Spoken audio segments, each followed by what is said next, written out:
통곡의 벽에 가다. 이스라엘 솔로몬 왕이 BC 10세기경에 착공하여 7년 공사 끝에 완공한 성전이 제1성전인데 BC 586년에 신바빌로니아의 침공으로 파괴되었다. 제2성전은 바빌론의 포로가 되어 있던 느헤미야가 성전이 파괴되고 나라가 고난에 처한 슬픈 소식을 듣고 하나님께 간절히 기도하던 중 예루살렘에 올라가서 성전 재건할 것을 결심한다.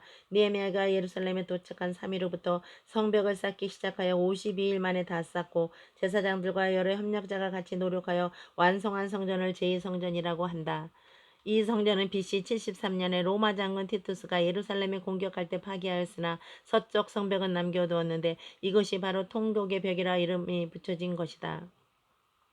이렇게 이름이 붙여진 근원은 두 가지가 있는데 하나는 로마 군인들이 예루살렘으로 쳐들어왔을 때 많은 유대인을 죽인 것을 이 벽이 보고 밤이 되면 통안의 눈물을 흘리며 울었다는 것이고 또 하나는 유대인들이 성전이 파괴된 것을 보고 이 서쪽 벽 앞에 모여 통곡을 하였다는 것에서 붙여진 이름이라 한다. 이 제2성전을 건축할 때 건축비를 예루살렘 시민들에게 지역을 나눠 분담시켰는데 이 서쪽을 맡은 지역의 시민들은 너무 가난하여 바칠 돈이 없어 자기들이 직접 손에 피가 나도록 힘써 쌓았다고 한다. 필자가 이 말을 들었을 때 하나님께서 가난한 사람들을 불쌍히 여겨 이들이 쌓은 서쪽 벽을 남겨두셨다 하는 생각이 들었다. 성벽 쌓은 돌틈 사이에 자기 소원 기도문을 쓴 종이를 꽂아두는 풍습이 있어 나도 그렇게 하였는데 기도 제목은 7가지. 첫째 세계평화, 둘째 한국통일, 셋째 구루종한 교회와 온 교회들 부흥, 넷째 성도 가정들 축복, 다섯째 우리 가정과 교육자 가정들 축복, 여섯째 목회 축복, 일곱째 능력 있는 부흥사였다.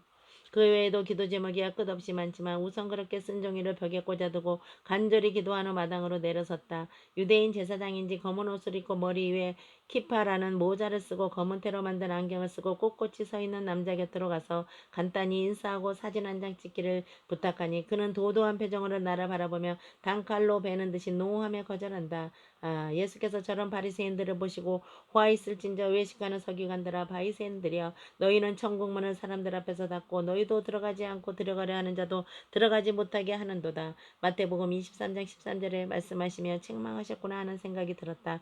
또 예수께서 어린아이들과 같이 되지 않으면 결단코 천국에 들어가지 못하리라. 마태복음 18장 3절에 말씀하시고 질책하셨구나 하는 생각이 들었다. 자기들 나라의 구주로 오신 예수님을 환영은커녕 배척하고 저들 조상들이 예수를 구주로 믿기는커녕 십자가에 못 박아 죽이기까지 한 사람들이 어찌 천국에 들어갈 수 있겠는가 의문이 생긴다. 내가 사진 한 장 찍지 못한 분풀이라는 생각은 결코 아니다.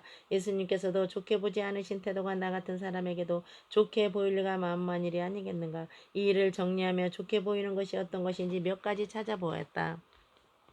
교만한 것보다 겸손한 것이, 성내는 것보다 온순한 것이, 남의 흉보기보다 남을 칭찬하는 것이, 우는 얼굴보다 웃는 얼굴이, 급한 것보다 차분한 것이, 말이 너무 많은 것보다 말이 좀 적은 것이, 덤벙거리는 것보다 차분한 것이, 안 된다는 말보다 된다는 말이, 이러한 것들은 상대하는 사람에게 희망과 용기를 주며 즐거움과 기쁨을 주게 된다. 이런 것은 값도 없고 무게도 없다.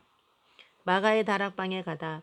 여기가 예수님이 제자들과 마지막으로 가지신 만찬 장소이다. 오늘날 교회들이 거행하는 성만찬의 제일의 성찬식이라 표현할 수 있다. 이 만찬을 잘못 이해하는 이들이 더러 있다. 잘 사는 사람들이 음식을 푸짐하게 차려놓고 배불리 먹고 마시며 즐기는 것이라 생각하는 것과는 아주 다른 만찬식이었기 때문이다. 예수님이 죽음이 임박해오는 긴장된 밤에 선생님과 제자들이 마지막으로 모인 작별의 시간이었다. 메뉴는 딱 2가지 바짝 마른 빵 한 조각과 작은 잔에 반쯤 채운 포도주 한 잔. 그것조차 기분 좋게 대하는 음식이 아니고 주님의 몸을 찢고 피를 흘리는 대속의 죽음을 뜻하는 만찬식이었다.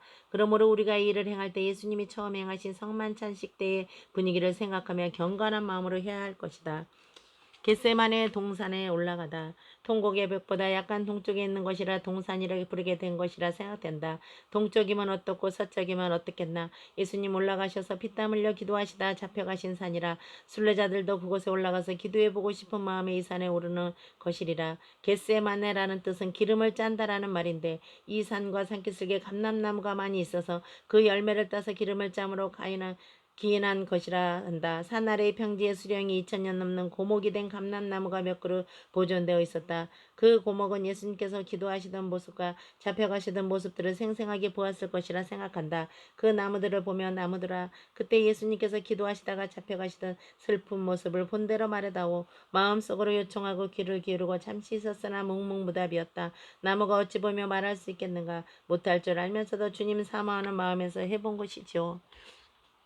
겟세마네 동산 중턱까지 올라가서 자리 잡고 앉았다. 찬송 457장을 찾았다. 겟세마네 동산의 주를 생각할 때에 근심이나 걱정을 외면할 수 있을까? 나를 항상 버리고 주를 따라가리라. 1절을 여러 번 부리니 은혜가 되었다. 주님이 내게서 더 들으시는 것 같았다. 일어서서 걷기도 하고 또 앉아 기도도 했다. 예수님과 같이 피땀이 흐르는 기도는 못했으나 나름대로 간절히 기도하는 중에 예수께서 만지셨던 돌 하나를 주워 가지고 가서 교인들에게 돌 줍던 경로를 설명한 뒤에 만져보게 하면 은혜 받게 되리라 생각했다. 어느 돌이 예수님께서 만지작거리다 놓고 가신 돌일까? 이리저리 기도하며 살피는데 내가 산 우편 가까이 돌아나가 눈에 보였다. 은혜 받은 표정으로 기쁘게 주어서 가방에 넣었다. 그 얼마 안 돼 얼굴이 까무잡잡한 아랍인 같은 사람이 찾아왔다. 자신을 소개하기를 자기 이름은 이삭인데 이 산의 주인이며 저 윗집에서 살고 있단다. 위 봉우리 쪽으로 가리키는 곳을 보니 작고 초라한 집 한 채가 있었다.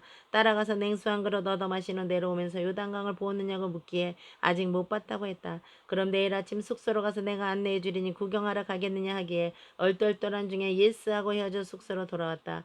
이 사람이 한 제안이 선의로 한 제안인지 악의로 한 제안인지 분간이 안 되어 호텔 주인에게 물었더니 주인의 대답은 부정적이었다. 조심하시고 이런 경우에 인신매매에 걸리는 수가 있다며 기띔해 주었다. 이튿날 아침 일찍이 이삭이 호텔로 와서 출발하자는 것이다. 갈까 말까 망설이다가 이에 한번 가보자. 자그마한 사람 하나쯤이야 어떨라고. 유도도 배워둔 게 있으니 설마 하고 동쪽으로 가는 버스를 같이 탔다. 가는 도중에 갑자기 생각나기를 한 놈이 아니라 어느 지점에서 차가 서면 여러 놈이 나와서 순간 잘못될 수도 있다는 생각에 배를 만지며 아파 죽겠다며 버스 스톱하며 소리 지르곤 버스가 서자마자 내렸다. 그리고 또 소리지기를 I am go to Jerusalem이라 외치며 예루살렘 쪽으로 가는 버스를 세워 타고 호텔로 돌아왔다. 지금도 그때 일을 생각하면 이삭이 선의로 요단강을 구경시켜 주려는 사람이었다면 얼마나 죄송한 일을 했나라는 생각이 들어 마음이 매우 괴롭다. 그러나 그가 나의 추측대로 나를 헤아려 한 것이라면 분명 주님께서 구하여 주신 것이다. 시험 당할 쯤에 또한 피할 길을 내사 너희로 능히 감당하게 하시느니라. 고린도전서 10장 13절에 말씀하신 같이 확신하게 되니 얼마나 감사한지 엎드려 엉엉 울고 싶어졌다. 사람이 사명이 있는 한 죽지 않는다는 말대로 내가 무슨 사명 때문에 지금까지 살고 있는가 생각해보니 아마 이 순례의 종착역을 완성하여 배포하는 일이라 여겨지니 더욱 열심히 하기로 다짐하게 된다. 아멘.